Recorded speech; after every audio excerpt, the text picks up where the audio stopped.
നമസ്കാരം. എല്ലാവർക്കും സ്വാഗതം. വളരെ യാദൃശ്യമായി ഇന്നലെ എൻ്റെ ഗൂഗിൾ പേയിൽ 1 രൂപ വന്നു. 1 രൂപയാണേ. പെട്ടെന്ന് എനിക്ക് തോന്നി, എന്നെ കളിയാക്കുകയാണോ, എൻ്റെ നമ്പർ ചെക്ക് ചെയ്തതാണോ? അങ്ങനെ ഉണ്ടല്ലോ, നമ്മൾ ഒരാളുടെ നമ്പർ ചെക്ക് ചെയ്യാൻ വേണ്ടി കൂടുതൽ പൈസ അയച്ചു കൊടുക്കാൻ വേണ്ടി 1 രൂപ ആദ്യം അയച്ചു കൊടുക്കും. അങ്ങനെ 1 രൂപ എനിക്ക് അയച്ചു.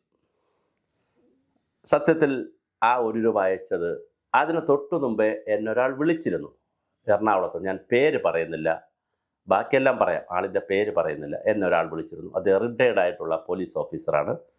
DA സംബന്ധിച്ചും അരിയറിനെ സംബന്ധിച്ചും DR സംബന്ധിച്ചും ശമ്പള പരിഷ്കരണത്തെക്കുറിച്ചും സർക്കാർ ഉദ്യോഗസ്ഥൻ്റെ സേവന വേതന വ്യവസ്ഥകളെക്കുറിച്ചുള്ള നമ്മളുടെ വീഡിയോകൾ എല്ലാം സ്ഥിരമായി കാണുകയും ഇങ്ങനെ പറയാൻ ഒരേ ഒരു സുഭാഷ് ചന്ദ്രബോസിന് മാത്രമേ കഴിയൂ. ഇത്രയും സധൈര്യം, സുതാര്യമായി, സത്യസന്ധമായി കാര്യം ഡേറ്റയിൽ പറയുന്നില്ല, അല്ലെങ്കിൽ തീയതിയോ അല്ലെങ്കിൽ റേറ്റോ ഒക്കെ ചില വ്യത്യാസമൊക്കെ വന്നാലോ അല്ലെങ്കിൽ അതൊക്കെ വരാം, അല്ല കൃത്യമായി കാര്യങ്ങൾ പറയുന്നു എന്ന് പറഞ്ഞ് 1 രൂപ എനിക്ക് അയച്ചു.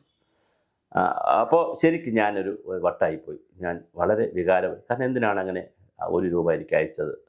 കളിയാക്കിയതാണോ എന്താണോ? പക്ഷെ കുറച്ച് കഴിഞ്ഞപ്പോൾ എനിക്കൊരു മെസ്സേജ് വന്നു. ആ 1 രൂപ സ്ക്രീൻഷോട്ട് ആയിട്ടിട്ടൊരു മെസ്സേജ് വന്നു. ഹായ് റെസ്പെക്റ്റഡ് സാർ, ഞാൻ എറണാകുളം സിറ്റിയിൽ 16/17/1973 കരുണാകരൻ സാർ രൂപീകരിച്ച KAP കേരള ആംഡ് പോലീസ് ആയിരിക്കും എന്ന സ്പെഷ്യൽ യൂണിറ്റിൽ ചേർന്നു.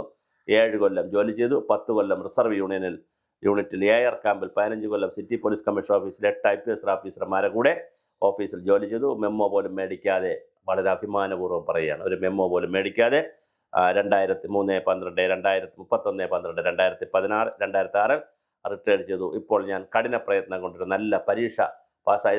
റിട്ടയർമെൻറ്റിന് ശേഷം മറ്റൊരു പ്രധാനപ്പെട്ട കമ്പനിയിൽ ഞാൻ അഡ്വൈസറായിട്ട് ജോലി ചെയ്യുന്നു.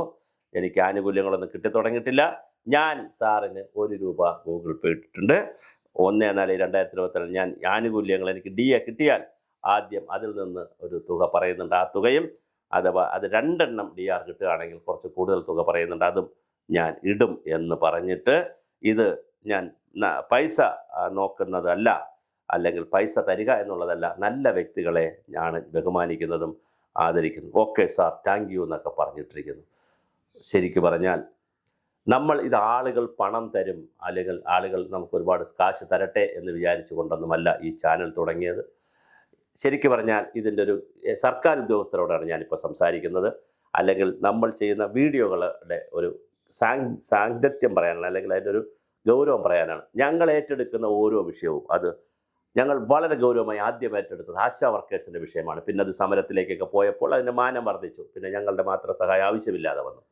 അത് കഴിഞ്ഞ് അങ്കണവാടിക്കാരുടെ വിഷയമാണ് ഞങ്ങൾ എടുത്തത്. വളരെ സീരിയസ് ആയിട്ട് ഞങ്ങൾ ആ വിഷയത്തിൽ ഇടപെട്ടു. വ്യക്തിപരമായി തന്നെ ഞാൻ ഫയലുകളുടെ പുറകെ ഓടി, ഒരുപാട് തലത്തിൽ ഇടപെട്ടു, അവരെ സംഘടിപ്പിക്കാൻ ശ്രമിച്ചു. വലിയ തലത്തിലാണ് അംഗനവാടിക്കാരുടെ വിഷയത്തിൽ ഞങ്ങൾ ഇടപെട്ടത്. ഞങ്ങളുടെയും എൻ്റെയും വ്യക്തിപരമായൊരു സ്വഭാവം, ഒരുപാട് വിഷയങ്ങൾ ഞങ്ങൾ ഏറ്റെടുക്കാറില്ല, അതിൻ്റെ ആവശ്യവുമില്ല. പക്ഷെ ഏറ്റെടുക്കുന്ന വിഷയത്തിൽ ഡെപ്തിലേക്ക് കാര്യങ്ങൾ പോവുകയും ആഴത്തിലും പരപ്പിലും അതിൻ്റെ റിസൾട്ട് ഉണ്ടാകുന്നവരെ കൊണ്ടുപോവുകയും ചെയ്യേണ്ടി വരും. അതിൽ ഞങ്ങൾ ബാലഗോപാൽ, എൻ്റെ മച്ചമ്പിയല്ല, എൻ്റെ അളിയനല്ല, എൻ്റെ ബന്ധുവല്ല, ഒന്നുമല്ല. പക്ഷേ ചിലർ ചോദിക്കും ജാതി ആണാടെന്ന് ചോദിക്കും. എൻ്റെ ജാതിയുമല്ല, ഞാൻ ജാതി പറഞ്ഞതല്ല. പക്ഷേ എന്തുകൊണ്ട് ബാലഗോപാലിനെ നമ്മൾ എതിർക്കുന്നു, എന്തുകൊണ്ട് തോമസ് ഐസക്കിനെ അത്ര കണ്ട് എതിർക്കുന്നില്ല, അല്ലെങ്കിൽ മുൻ ധനകാര്യമന്ത്രിമാരെ എതിർക്കുന്നില്ല എന്ന് പറഞ്ഞാൽ പ്രായോഗിക പരിജ്ഞാനക്കുറവ് കൊണ്ടോ, അല്ലെങ്കിൽ മറ്റെന്തൊക്കെയോ മാനസിക പ്രശ്നങ്ങൾ കൊണ്ടോ, ഉദ്യോഗസ്ഥർ പറയുന്നത് അമിതമായി ആശ്രയിക്കുന്നത് കൊണ്ടോ ബാലഗോപാൽ സർക്കാർ ഉദ്യോഗസ്ഥർ കാര്യത്തിൽ തികഞ്ഞ പരാജയമാണ്. അത് പറയുന്നു എന്നുള്ളത് മാത്രമേ ഉള്ളൂ. അത് പറഞ്ഞതുകൊണ്ട് കുറേ കാര്യങ്ങൾ നടക്കുന്നു എന്നും, അല്ലെങ്കിൽ നടക്കുന്നതിൽ ഞങ്ങളുടെ സഹായമുണ്ട് എന്ന് വിചാരിക്കുന്നു. പിന്നെ ചാനൽ നടത്തുന്നത്, നിങ്ങൾക്ക് ചാനലിൻ്റെ സബ്സ്ക്രിപ്ഷൻ നോക്കിയാൽ മനസ്സിലാകും, 50,000 ക്രോസ് ചെയ്തിട്ടുണ്ട്. വലിയൊരു നമ്പറാണ്. പക്ഷേ ഓരോ വീഡിയോയും നിങ്ങൾ പൂർണ്ണ സമയം 8 മിനിറ്റുള്ളൊരു വീഡിയോ നിങ്ങൾ പൂർണ്ണ സമയവും കണ്ടാൽ മാത്രമേ, അതിനകത്ത് 1-2 പരസ്യം കമ്പനി ഇട്ടാൽ മാത്രമേ ആ കമ്പനിക്ക് കിട്ടുന്ന പരസ്യത്തിൽ നിന്ന്, ഗൂഗിൾ കമ്പനിക്ക്, അതായത് യൂട്യൂബ് കമ്പനിക്ക് കിട്ടുന്ന പരസ്യത്തിൽ നിന്ന് നിശ്ചിത തുക നമുക്ക് കിട്ടുകയുള്ളൂ. ചിലപ്പോൾ 1,00,000 പേര് കണ്ടാലായിരിക്കും ഒരു വീഡിയോയ്ക്ക് 500 രൂപ 1000 രൂപ കിട്ടുന്നത്. അങ്ങനെ കൂട്ടിക്കൂട്ടി ഓരോ വീഡിയോയ്ക്ക് കിട്ടുന്ന പൈസ വച്ചിട്ടാണ് മന്ത്ലി നമുക്ക് പൈസ കിട്ടുന്നത്. പക്ഷേ വൻകിട ചാനലുകളുണ്ട് ഇവിടെ. ഞാൻ ആരുടെ പേര് പറഞ്ഞാലും കുഴപ്പമില്ല, മറുനാടൻ മലയാളി, ABC, അങ്ങനെ തുടങ്ങിയുള്ള വൻകിട ചാനലുകളുണ്ട്, യൂട്യൂബ് ചാനലുണ്ട്. അവർക്ക് ലക്ഷക്കണക്കിന് സബ്സ്ക്രൈബേഴ്സ് ഉണ്ട്. അവരേത് വീഡിയോ ഇട്ടാലും കാണാൻ ലക്ഷക്കണക്കിന് ആളുകളുണ്ട്. അവരെ സംബന്ധിച്ചിടത്തോളം ലക്ഷക്കണക്കിന് കോടിക്കണക്കിന് രൂപ കിട്ടും. അതേസമയം നമ്മളെപ്പോലുള്ള ചാനലുകളെ സംബന്ധിച്ചിടത്തോളം നാമമാത്രമായ തുകയെ കിട്ടുകയുള്ളൂ. ഞാൻ ഇതിനു വേണ്ടി എൻ്റെ വീടിനോടനുബന്ധിച്ച് സ്റ്റുഡിയോ തുടങ്ങിയിട്ടുണ്ട്. ഇതിനു വേണ്ടി പണം മൊബിലൈസ് ചെയ്തുകൊണ്ട് ക്യാമറ വാങ്ങിയിട്ടുണ്ട്. ഞങ്ങൾക്ക് റിപ്പോർട്ടറുണ്ട്, ഞങ്ങൾക്ക് എഡിറ്ററുണ്ട്. കൃത്യമായി പ്രൊഫഷണലായിട്ട് ഒരു യൂട്യൂബ് ചാനൽ നടത്തുന്നതാണ് ഞങ്ങൾ. വേണമെങ്കിൽ അമച്വറായി പ്രൊഫഷണൽ അല്ലാതെ ഞാനൊരു മൊബൈലിൻ്റെ ഫ്രണ്ടിലോ അല്ലെങ്കിൽ ഇപ്പോൾ ക്യാമറ വാങ്ങിച്ച സ്ഥിതിക്ക് ക്യാമറയുടെ ഫ്രണ്ടിൽ ഇരുന്നോ ഈ കാര്യങ്ങളൊക്കെ പറയാം സമൂഹത്തോട്. അത്ര കണ്ട് ഒരു റീച്ചേ ഉണ്ടാവുകയുള്ളൂ, പ്രൊഫഷണൽ ആവുകയുള്ളൂ. ഞാൻ വളരെ കൃത്യമായി സർക്കാർ സംവിധാനത്തിൽ നിരവധി സ്ഥാപനങ്ങളിൽ നിരവധി പൊസിഷനുകളിലൊക്കെ ഇരുന്നിട്ടുള്ള വ്യക്തിയാണ്. എനിക്ക് അതുകൊണ്ട് തന്നെ ഞാനത് പിന്നൊരു സമയം ഡിസ്ക്ലോസ് ചെയ്യാം. അതുകൊണ്ട് തന്നെ എനിക്ക് ഭാഷ ഉപയോഗിക്കുന്നതിനും പരിമിതിയുണ്ട്. എന്നെ അല്ലാത്ത രൂപത്തിൽ പൊതുസമൂഹത്തിന് അറിയാവുന്നൊരു വ്യക്തിയാണ് ഞാൻ. അപ്പോൾ അതുകൊണ്ട് ഒരുപാട് പരിമിതി, അതുകൊണ്ട് നെഗറ്റീവ് തമ്പുകളും നെഗറ്റീവ് ഭാഷയും ഒരുപാട് ഉപയോഗിച്ച് ഇതിന് ചാനലിന് റീച്ച് കൂട്ടാനും കഴിയുകയില്ല എന്നുള്ളൊരു പരിമിതി പറയാനാണ് ഞാനത് പറഞ്ഞത്. അതും ഒരു പരിമിതിയാണ്. അപ്പോൾ അതുകൊണ്ടാണ് ഞങ്ങൾ സംഭാവനകൾ, പരസ്യങ്ങളൊക്കെ ഞങ്ങൾക്ക് തരണമെന്ന് പറയുന്നത്. പരസ്യം കിട്ടുന്നത് വളരെ നാമമാത്രമായ തുകയേ ഉള്ളൂ. അത് ചിലപ്പോൾ കിട്ടും, ചിലപ്പോൾ കിട്ടത്തില്ല. പിന്നെ ഞങ്ങൾക്ക് കിട്ടേണ്ടത് മെമ്പർഷിപ്പ് എടുക്കുക. നിങ്ങളെല്ലാവരും ഈ സർക്കാർ ജീവനക്കാരോട് ആളുകൾ ഞങ്ങൾക്കൊരു മെമ്പർഷിപ്പ് നിങ്ങൾക്ക് എടുക്കാൻ പറ്റും. 99 രൂപ, 100 രൂപ, അല്ല 99 രൂപ, അങ്ങനെ തുടങ്ങി 1000 രൂപ വരെയൊക്കെയുള്ള മെമ്പർഷിപ്പുകളുണ്ട്. നിങ്ങൾക്കതെടുക്കാം. ഞങ്ങൾക്ക് ചെറിയ സംഭാവന നിങ്ങൾക്ക് തരാം. അണ്ണാൻ കുഞ്ഞും തന്നാലായതും എന്ന് പറഞ്ഞ പോലെ നിങ്ങൾ ഞങ്ങളെ സഹായിക്കണം. കാരണം ഇത് ബ്രേക്ക് ത്രൂ ആവാൻ എന്ന് പറഞ്ഞാൽ ലാഭനഷ്ടങ്ങളില്ലാതെ പോകാനും പിന്നെ ലാഭത്തിലേക്ക് പോകാനും ഇനിയും വർഷങ്ങൾ എടുക്കും. പക്ഷേ അതുവരെ നമുക്ക് നിലനിന്ന് പോകണം. അതുകൊണ്ട് കൃത്യമായി നിങ്ങളുടെ വിഷയങ്ങളാണ് എന്ന് പറഞ്ഞാൽ അതിൻ്റെ അർത്ഥം ഇത് കൈക്കൂലിയോ കമ്മീഷനോ ഒന്നുമല്ല. ഇനി മറ്റൊരു കാര്യം കൂടി ചില ആളുകൾ പറയുന്നുണ്ട്. ഞാൻ സർവീസിലുള്ള ആളായിരുന്നതുകൊണ്ട് ഞാൻ പെൻഷൻ പറ്റി എനിക്ക് പെൻഷൻ കിട്ടാത്തത് കൊണ്ടാണ് ഈ വിഷയത്തിൽ ഞാൻ ഇത്രയും ഗൗരവമായി ഇടപെടുന്നത്. എൻ്റെ ഒരു പേഴ്സണൽ ഗഡ്ജ് ഇതിനകത്ത് കിടന്ന് കറങ്ങുന്നുണ്ടോ? ഇല്ല. ഞാൻ ജോലി ചെയ്തത് ഗവേഷണ സ്ഥാപനത്തിലാണ്. അവിടെ ഈ പെൻഷൻ സമ്പ്രദായമല്ല, EPF-ൻ്റെ പെൻഷൻ സമ്പ്രദായമാണ്. കശുവണ്ടി തൊഴിലാളികൾക്ക് കിട്ടുന്ന തുക മാത്രമാണ് പെൻഷനായിട്ട് വരുന്നത്. ഒരു വളരെ നാമമാത്രമായ പണ്ടാരോ പറഞ്ഞ പോലെ വടയും ചായയും വാങ്ങാനും ബീഡി വാങ്ങാനുമുള്ള പൈസ പോലും പെൻഷനായി കിട്ടുന്നൊരു വ്യക്തിയല്ല. എന്നിട്ടും ഇങ്ങനെ പണമൊക്കെ മുടക്കി ഇറങ്ങിപ്പുറപ്പെട്ടത്, അത് പല രൂപത്തിൽ പണമൊക്കെ മൊബിലൈസ് ചെയ്ത് ഇറങ്ങിപ്പുറപ്പെട്ടത് ഒരു സമൂഹത്തിൻ്റെ നന്മയ്ക്ക് വേണ്ടി മാത്രമാണ്. അശരണരായ, നിരാലംബരായ, നിശബ്ദരായ ആളുകളോടൊപ്പം നിൽക്കുക. അതിൽ വളരെ യാദൃശ്യമായിട്ടാണ് സർക്കാർ ജീവനക്കാരുടെയും ഈ സ്കീം തൊഴിലാളികളുടെയും ഒക്കെ വിഷയങ്ങൾ എൻ്റെ ശ്രദ്ധയിൽപ്പെട്ടത്. നൂറുകണക്കിന് അമ്മമാർ, സഹോദരിമാർ, ചേട്ടന്മാർ, ആളുകൾ, പ്രൊഫസർമാർ മുതൽ സാധാരണ ഉദ്യോഗസ്ഥർ വരെ, എന്നെ ലാബ് അസിസ്റ്റൻ്റ് വരെയുള്ളവർ എനിക്ക് മെസ്സേജ് ഇടുന്നു, എന്നെ വിളിക്കുന്നു, കമൻ്റ് ഇടുന്നു, സഹായിക്കുന്നു. എല്ലാവർക്കും നന്ദി പറയുന്നു.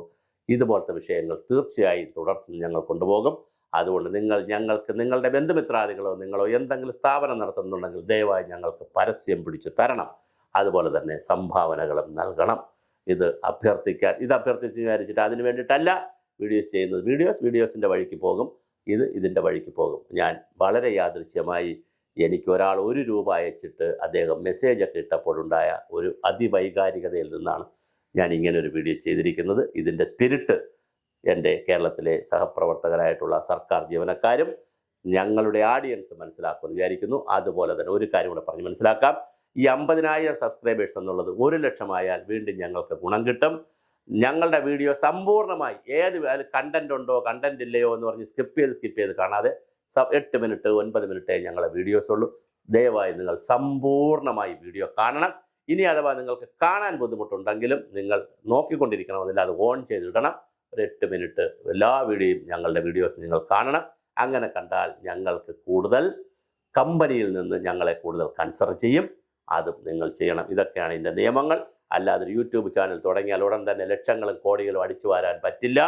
ഓരോ വീഡിയോയും നിങ്ങളുടെ ടൈമിംഗ് വെച്ച് എത്ര മിനിറ്റ് ആളുകൾ കാണുന്നു, എത്ര ആളുകൾ കാണുന്നു എന്നതിനനുസരിച്ച് 500 രൂപ, 300 രൂപ, 200 രൂപ ഇങ്ങനെ കൂട്ടിയാണ് മാസം ആളുകൾ കിട്ടുന്നത്. പക്ഷേ വൻകിട ചാനലുകളെ സംബന്ധിച്ചിടത്തോളം അവർക്ക് ഈ 300 എന്നുള്ളത് 3000 ആയിരിക്കും, 30,000 ആയിരിക്കും അറ്റ് എ ടൈം. അങ്ങനെ കൂട്ടുമ്പോൾ അവർക്ക് ലക്ഷങ്ങൾ, കോടികൾ ഞങ്ങളെപ്പോലുള്ള ചെറിയ മീനുകൾക്ക്, നെത്തോലി പോലുള്ള മീനുകൾക്ക് ചെറിയ സംവിധാനം.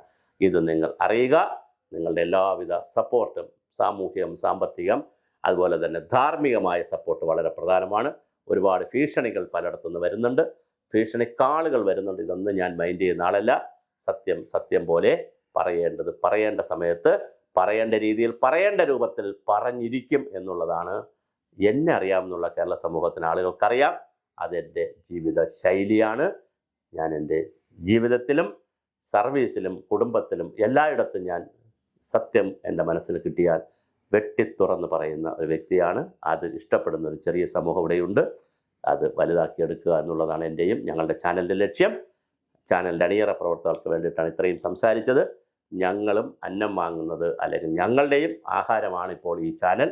അതിനനുസരിച്ചുള്ള എല്ലാവിധ സഹകരണവും എല്ലാ ഭാഗത്തു നിന്നും ഉണ്ടാകണമെന്ന് വിനയപുരസ്സരം അഭ്യർത്ഥിക്കുന്നു. നിങ്ങളുടെ പ്രശ്നങ്ങളോടൊപ്പം എന്നും ഞങ്ങൾ ഉണ്ടാകും. നിങ്ങൾ ഞങ്ങളോടൊപ്പം ഉണ്ടെങ്കിലും വിമർശിച്ചാലും ഇല്ലെങ്കിലും എങ്ങനെ ആയാലും.